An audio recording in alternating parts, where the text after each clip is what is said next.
यांनी काय म्हटलेलं आहे, महाराष्ट्रातील दारिद्र्य निर्मूलनाचे आव्हान दिसतंय ना क्लिअर? हा, महाराष्ट्राचे दारिद्र्य निर्मूलनाचे आव्हान, त्यांना लक्षात घ्या. आता मुद्दे कुठले कुठले बाहेर काढता येईल तुम्हाला लक्षात घ्या.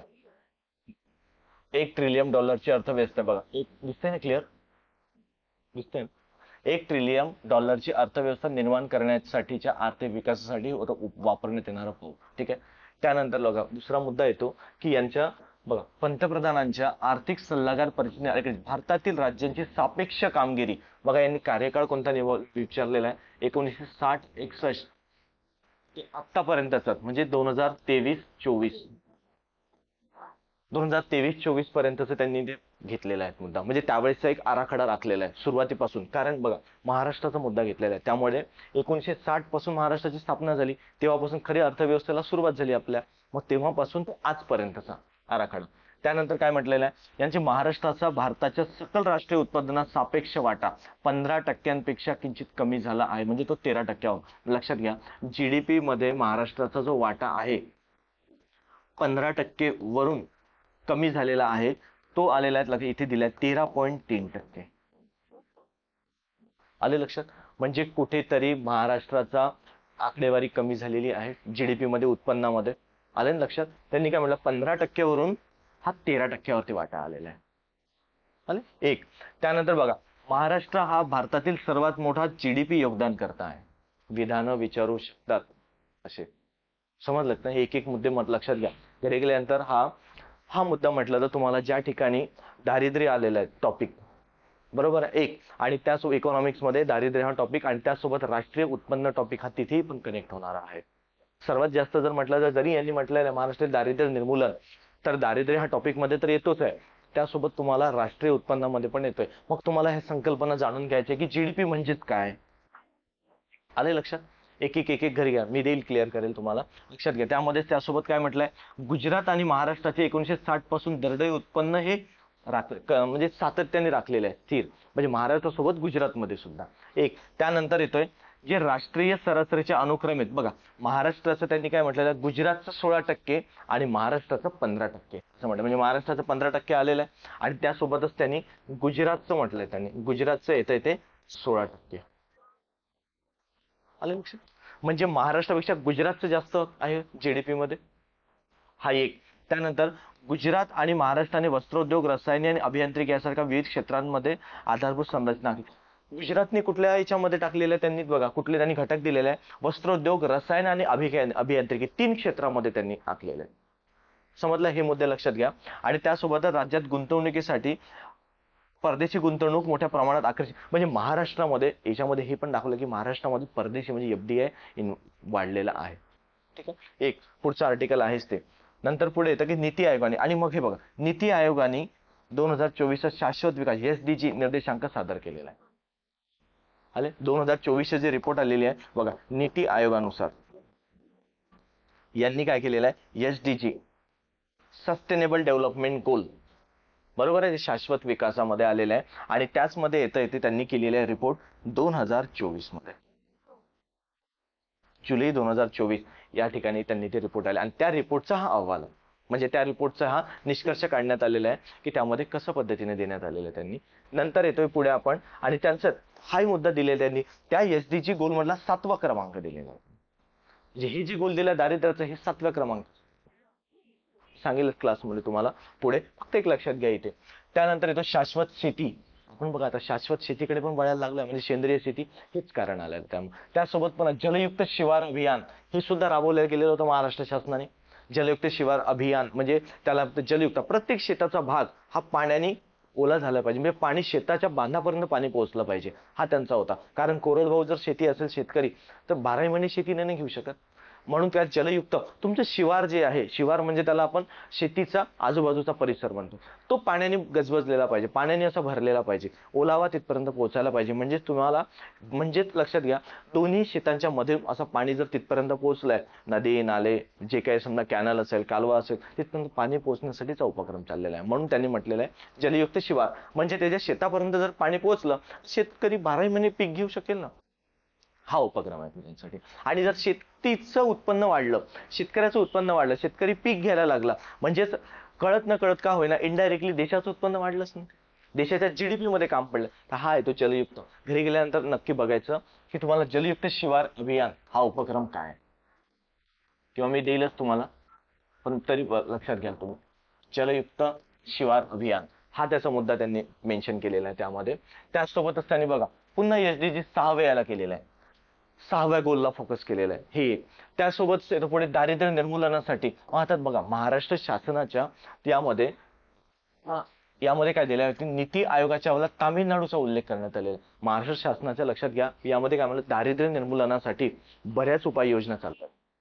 ठीक आहे, मग त्यामध्ये सर्व दिलेलं आहे, तुम्ही लक्षात घ्या. एक 11वीचं पुस्तक येतं, ठीक आहे, 11वीचं आणि 12वीचं इकॉनॉमिक्स, त्यामध्ये तुम्हाला त्या योजना दिलेल्या आहेत दारिद्र्य निर्मूलन ह्या टॉपिक मध्ये. जर तुम्ही ह्या जर गोष्टी केल्या तर त्यातल्या त्या योजना तुम्हाला कामात पडेल. आणि यामध्ये योजना जर विचार केला, तुम्हाला दारिद्र्याविषयी पण दिलेल्या आहे आणि सोबत बेरोजगारी पण दिलेली आहे. तुम्हाला बेरोजगारी मुक्त म्हणजे रोजगारासाठी सुद्धा त्या योजना दिलेल्या आहेत. त्या योजना व्यवस्थित करा. म्हणजे आजपर्यंतच्या पेपरला आलेल्या आहे ना, त्याच योजना विचारलेल्या आहे, काही जास्त नाही विचारलेल्या कुठल्या.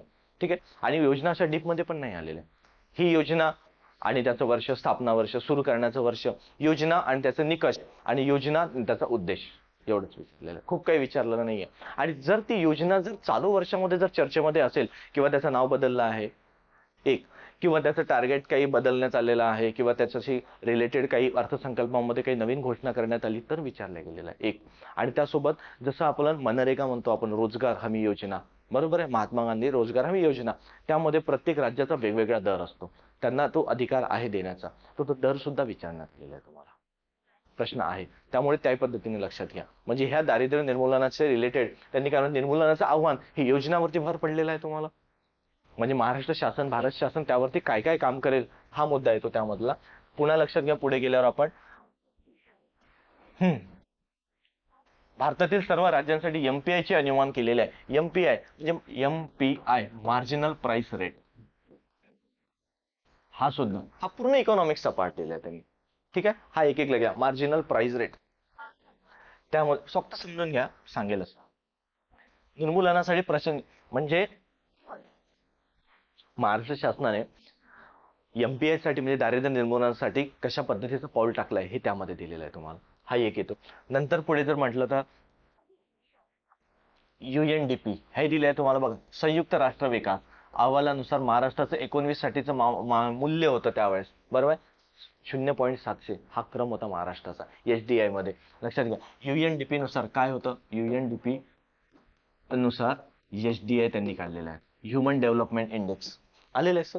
त्यामध्ये भारताचं स्थान विचार की भारताचं स्थान हे 0.701 त्यामध्ये मान्य करण्यात आलेलं आहे. ठीक आहे, त्यानंतर पुढे येतो आपण, पुढे 19 जिल्हे, ते जाऊ द्या, ते नाही महत्वाचं दर्शवितात. पुन्हा क्रमानुसार हे बघा, मग त्यामध्ये विचार केला ना महाराष्ट्रातील त्या म्हणजे मानव विकास निर्देशांकानुसार एसडीआय नुसार मुंबईच्या तुलनेमध्ये क्रमांकात नंदुरबार हा जिल्हा 562व्या क्रमांकावर आलेला आहे.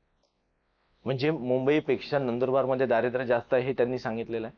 कारण मुंबईचा जर क्रमांक म्हटलं बघा, मुंबईचं स्थान म्हटलं आपण तर मुंबईचा क्रमांक येतो त्यामध्ये बघा 21. ठीक आहे, आणि नंदुरबार जर म्हटलं आपण, नंदुरबार विचार घ्या, नंदुरबार म्हटलंय ते 562वा क्रमांक, सॉरी हो 562वा क्रमांक दिलेला 562. ठीक आहे, 562वा क्रमांक. म्हणजे विचार करा मुंबईच्या तुलनेमध्ये नंदुरबारमध्ये किती प्रमाणात दारिद्र्य जास्त आहे हे लक्षात. म्हणजेच काय, महाराष्ट्र शासनाच्या योजना शेवटपर्यंत पोहोचत आहे की नाही, किंवा कशा पद्धतीने पोहोचायला पाहिजे हे यामध्ये लक्षात एक आहे एक. मग विचार करा, जसं समजा नंदुरबारला असेल मग त्याच तुलनेने गडचिरोलीला पण असेल, बरोबर आहे, गोंदिया पण असेल, भंडारा पण असेल. म्हणजे जो मधला पार्ट आहे तो विकास होत चाललाय, जो महाराष्ट्राचा जो वरील साईडचा भाग आहे किंवा तो शेजारील प्रदेश जिल्हे आहे कुठेतरी दुर्लक्षित आहे हे लक्षात येते यामध्ये, त्यांच्यापर्यंत विकास पोहोचत नाहीये. त्यानंतर लक्षात घ्या, पुढे त्यांची आकडेवारी दिलेली आहे त्यांनी, आकडेवारी. त्यासोबतच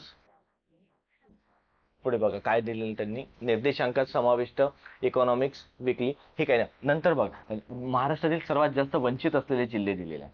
म्हणजे वंचित म्हणजे दूर असलेले, म्हणजे या दारिद्र्य निर्मूलनापासून म्हणजे दारिद्र्यामध्ये असणारे विदर्भातील एकूण 14,000 खेड्यांचा समावेश येतो त्यामध्ये. विचार करा, यवतमाळ जिल्ह्यातही सर्वात जास्त खेडी येतं. म्हणजे अशा पद्धतीचं त्याचं ते महत्वाचं नाही तेवढं. तर ह्या ज्या 2-3 गोष्टी आहे ना, हे महत्त्वाचं लक्षात घ्या.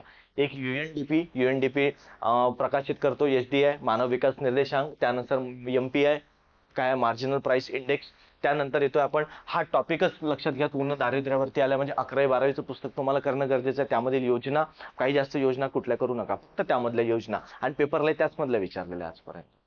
ठीक आहे. एक त्यानंतर हा टॉपिकच तुम्हाला दारिद्र्यावरती घेऊन जाते. सोबत बेरोजगारी, सोबत बघा जलयुक्त शिवार अभियान हे तुम्हाला करणं गरजेचं आहे. त्यातला फेज 1 फेज 2 दोन्ही पद्धतीने लागू करण्यात आलंय. परत बघा त्यांनी आकडेवारी करण्यानंतर 1960 ते 1924च्या दरम्यानची आकडेवारी घेतल्यात आलेली. एक त्यासोबत त्यांचा जीडीपी काय आहे हे तुम्हाला समजून घेणं गरजेचं आहे. एमपीआय हे तर घेतलेलंच आहे. परत तुम्हाला बघा गुजरातची आकडेवारी आणि महाराष्ट्राची आकडेवारी त्यामध्ये दाखवली आहे. म्हणजे हा तुम्हाला दारिद्र्य ह्या टॉपिक मध्ये घेऊन जातोय. येणाऱ्या पेपरला होऊ शकेल नाही येणार प्रश्न आताच्या, पण पुढच्या पेपरचं सांगू शकते यावर. म्हणजे हा टॉपिक जर तुम्हाला म्हटलं, तुम्हाला इकॉनॉमिक्सला नेऊन कनेक्ट करायचं त्या ठिकाणी. आलं लक्षात आता? इकॉनॉमिक्स मध्ये दारिद्र्य या ठिकाणी म्हणजे बाकी दुसरी काही नाही.